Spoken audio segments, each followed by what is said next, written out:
President François Hollande specifically blamed Islamic State for the night of horror. An act of war was committed by a terrorist army, Daesh, a jihadist army, against France, against the values we defend everywhere in the world, against what we are, a free country that means something to the whole planet. In London, Prime Minister David Cameron denounced the IS militants as brutal and callous murderers.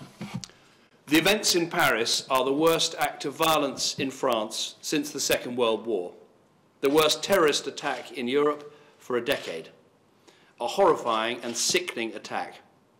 Our hearts go out to the French people and to all those who lost loved ones. People across France woke up Saturday to a nationwide state of emergency, and residents of Paris paid their respects to the victims of the attacks.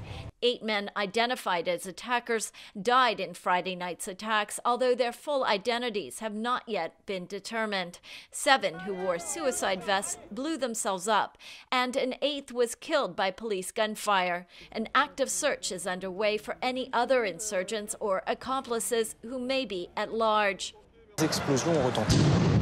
One of the first explosions was just outside a sports stadium, where President Hollande and a large crowd were watching a football match between the French and German national teams.